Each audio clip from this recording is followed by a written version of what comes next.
অন্য কারোর দোকানে গিয়ে দেওয়ালে আমি আবার কি লাগাচ্ছি, এটাই ভাবছো তো? চলো তোমাদের আজকে একটা দারুণ জায়গার সন্ধান দেবো, যেটা বেনারসেই আছে। লস্যি খেতে সবাই আমরা খুব ভালোবাসি, আর লস্যির সন্ধান এটা জানা খুবই দরকার। তো ব্লু লস্যি শপ এটা এমন একটা জায়গা যেখানে শুধুমাত্র লস্যি পাওয়া যায় না, এখানে তুমি তোমার মেমোরিজও রেখে দিয়ে আসতে পারবে। তো ওখানে অনেক জায়গাতেই লস্যি ভালো, কিন্তু ব্লু লস্যি শপ এত ফেমাস কেন, বা সেখানে মানুষ এত দূর থেকে যায় কেন? এখানে দু রকম লস্যি পাওয়া যায়, একটা হচ্ছে মিক্সড ফ্রুট লস্যি আর একটা হচ্ছে ড্রাই ফ্রুট লস্যি। তো এখানে তোমরা যে দেওয়ালটা দেখতে পাচ্ছ, এগুলো যারা যারা এখানে লস্যি খেয়ে গেছে সবাই তাদের মেমোরিজ রেখে দিয়ে গেছে।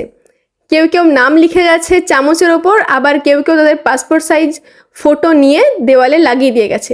তো এখানে আমি যখন যাই তখন জানতাম না যে এরকম পাসপোর্ট সাইজ ফটো নিয়ে যেতে হয় লাগানোর জন্য। আমি ওখানে গিয়েই দোকানটা সন্ধান পাই, তাই আমার কাছে কোনো ফটো ছিল না।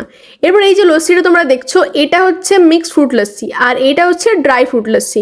প্রাইসটা মোটামুটি 160 থেকে 70-এর মতো নিয়েছিল এক একটা লস্যি। তো এখানে আমি যেহেতু ফটো নিয়ে যাইনি, তাই আমি আমার নামটাই লিখে দেওয়ালে লাগানোর সিদ্ধান্ত নিলাম। আর তোমরা যদি খাও তো ড্রাই ফ্রুট লস্যিটা একটু টক মতো, একটুখানি সাওয়ার টেস্ট হবে, আর মিক্সড ফ্রুট লস্যিটা একটু মিষ্টি মিষ্টি। আমার মিক্সড ফ্রুট লস্যিটা বেশি ভালো লেগেছে। আর এখানে ডেট সবাই লিখে দিয়ে যায় যে কোন ডেটে তারা এখানে এসেছিল।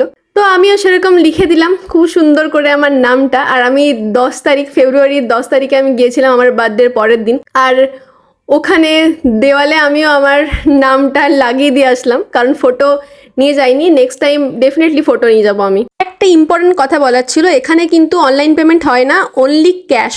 দেখা হচ্ছে নেক্সট ব্লগে। টাটা।